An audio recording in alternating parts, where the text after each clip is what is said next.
Hello दोस्तों, जरा सोचिए, एक औरत अकेली बिना किसी सहारे के ऑस्ट्रेलिया के जंगल और रेगिस्तान के 1700 मील लंबे सफर पर निकलती है, और वो भी सिर्फ 4 ऊँटों और एक कुत्ते के साथ। ये सिर्फ एक सफर नहीं, एक जुनून है, एक आत्मा की तलाश है, एक आजादी की कहानी है। ट्रैक्स एक ऐसे इंसान की कहानी है जो दुनिया के कानून और समझ के बंधन को तोड़कर अपनी जिंदगी अपने तरीके से जीने की हिम्मत रखती है। रॉबिन डेविडसन की ये सच्ची कहानी आपको एक ऐसे सफर पर ले जाएगी जो खौफ, तन्हाई और मुश्किलों से भरा है, लेकिन साथ ही जिंदगी के असली मतलब और अपने अस्तित्व के प्रति एक गहरी समझ भी लाता है। अगर आपको जिंदगी में कभी लगा है कि आप अपने सपने पूरे करने के लिए कुछ भी कर सकते हो, तो ये फिल्म आपके दिल को छू जाएगी। और अगर आप कभी हार मान चुके हो, तो ये कहानी आपको फिर से उठने की ताकत देगी। हमारे चैनल को सब्सक्राइब करना ना भूले। इस कहानी की शुरुआत होती है ऑस्ट्रेलिया के एक टाउन एल स्प्रिंग से, और साल होता है सन 1975। यहाँ पर हमें रॉबिन डेविडसन नाम की एक लड़की को दिखाया जाता है जो अपना घर बार छोड़कर यहाँ आई है। उसने अपनी जिंदगी का सबसे बड़ा फैसला किया, और वो भी ऑस्ट्रेलियन रेगिस्तान को पार करने का। लेकिन रॉबिन के पास ना रहने की जगह है और ना ही पैसे जिससे वो अपना सफर कर सके, इसलिए वो टाउन में आती है। वो सबसे पहले अपने लिए काम ढूंढने में लग जाती है। रॉबिन ने कुछ खास लोगों को लेटर्स भी भेजे होते हैं जिसमें उसने अपने सफर का जिक्र किया, लेकिन अभी तक उसको किसी की तरफ से कोई मदद नहीं मिली। कुछ दिनों के लिए उसे टाउन में काम मिल जाता है और रहने की जगह भी, मगर अपने सफर के लिए उसे 3 ऊँट भी चाहिए थे। इसके अलावा जरूरी सामान और राशन भी। उसे ऊँट इसलिए चाहिए ताकि उसका वो भार उठा सके। रॉबिन जिसको भी अपने सफर के बारे में बताती है तो वो उसे पागल समझने लगते हैं। अब इसी टाउन में एक कैमल फार्म भी होता है जिसके मालिक का नाम कार्ट होता है। रॉबिन उसके पास जाती है और अपने सफर के बारे में उसे बताती है, लेकिन कार्ट इसमें कोई दिलचस्पी नहीं दिखाता। दरअसल रॉबिन ने उससे ऊँट मांगे होते हैं, लेकिन कार्ट उससे कहता है कि तुम्हारा ये प्लान एकदम बेकार है। रॉबिन कहती है कि मेरे फादर ने अफ्रीका के कालाहारी डेजर्ट को पार किया था, तो वो तो बेकार नहीं था। लेकिन कार्ट फिर भी उसकी कोई बात नहीं मानता। रॉबिन उसे समझाती है कि मैं एक मेहनती लड़की हूँ। तो कार्ट कहता है कि ठीक है, तुम 8 महीने मेरे लिए काम करो, वो भी बिना पैसों के। मैं तुम्हें ऊँट को कैसे काबू करना है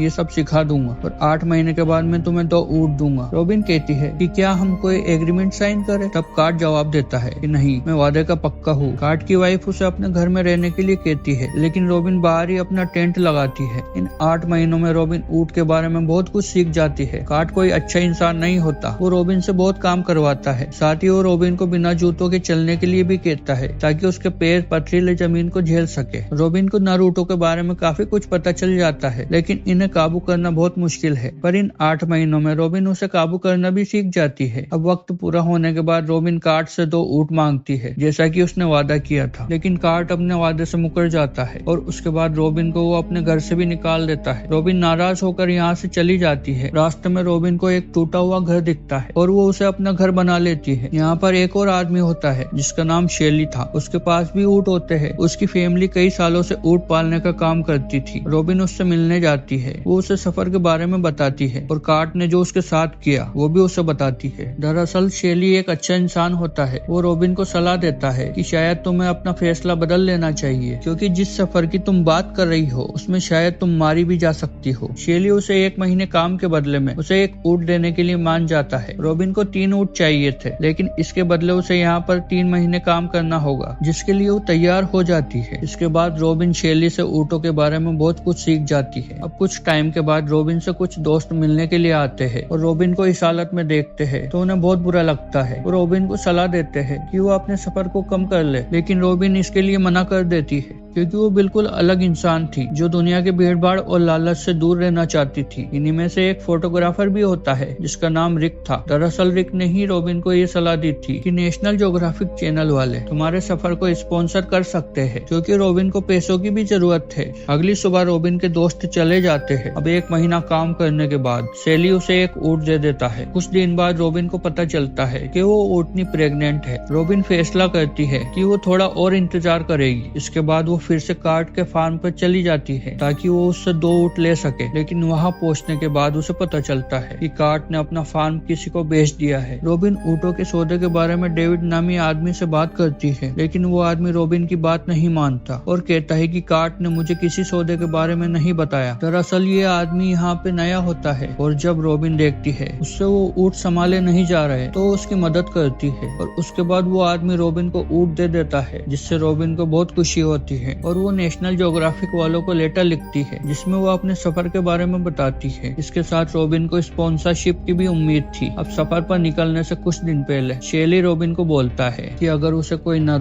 अपनी तरफ भागता हुआ दिखाई दे तो एक पल के लिए भी ना सोचे और उस ऊँट को शूट कर दे। शेली अपनी तरफ से रॉबिन को एक गन भी देता है। रॉबिन ने अपने फादर और सिस्टर को एक लेटर भी लिखा था कि वो कुछ दिनों में अपने सफर पर निकल जाएगी। असल में रॉबिन की सिस्टर शादीशुदा होती है, इसलिए वो रॉबिन के लिए भी यही चाहती थी कि वो भी एक अच्छी जिंदगी गुजारे, लेकिन रॉबिन उससे अलग होती है। कुछ दिनों के बाद रॉबिन को नेशनल ज्योग्राफिक वालों की तरफ से खबर मिलती है जिसमें वो स्पॉन्सरशिप के लिए तैयार होते हैं, मगर उनकी कुछ शर्तें होती है जिसमें उनका एक फोटोग्राफर जो उसके सफर के दौरान उसकी तस्वीरें लेगा, लेकिन वो फोटोग्राफर कोई और नहीं बल्कि रॉबिन का दोस्त रिक होता है। इसके बाद रिक रॉबिन के लिए सफर का कुछ जरूरी सामान ले आता है और इसके बाद वो दिन आ जाता है जब रॉबिन को अपने सफर के लिए निकलना होता है। वो अपनी फैमिली और शेली से अलविदा कहती है। यहाँ पर वो ऊँटनी जो कि प्रेग्नेंट थी अब वो माँ बन चुकी है। रॉबिन ने अपने तीनों ऊँटों पर सामान रख दिया था और ऊँटनी का बच्चा भी अपनी माँ के साथ चल रहा होता है और साथ ही रॉबिन का कुत्ता भी इस सफर में उसके साथ था। रास्ते में कुछ छोटे गांव आते हैं और जहाँ भी रॉबिन रुकती है तो रिक रॉबिन की तस्वीरें लेने लगता है। इसके बाद आहिस्ता आहिस्ता उसकी ये कहानी न्यूज़पेपर पे आने लगती है। 29 दिनों तक वो लगातार अपनी मंजिल की तरफ बढ़ती है और अब आगे रास्ते में माउंट ओल्गो पार्क आता है, लेकिन पार्क रेंजर्स उसे अंदर आने नहीं देते। इसका मतलब ये है कि रॉबिन को घूमकर दूसरी तरफ से जाना होगा, मतलब कि सफर अब और भी लंबा होगा। इसके बाद वो वहीं पर रात बिताती है। माउंट ओल्गा के करीब रिक उसकी कुछ तस्वीरें लेता है और अगले दिन रॉबिन अपना सफर शुरू कर देती है। रिक कभी कभार ही उससे मिलता था। असल में रॉबिन को तस्वीरें लेना पसंद नहीं था, लेकिन रिक हर वक्त उसकी तस्वीरें खींचता रहता था। अब एक दिन ऐसा होता है कि एक बहुत बड़ा तूफान आ जाता है और रिक रॉबिन की मदद करने के बजाय उसके फोटोज निकाल रहा होता है, जो बात रॉबिन को बिल्कुल भी अच्छी नहीं लगती और वो उस पर गुस्सा करती है। इसके बाद कई दिन गुजर जाते हैं। रॉबिन अपना सफर जारी रखती है।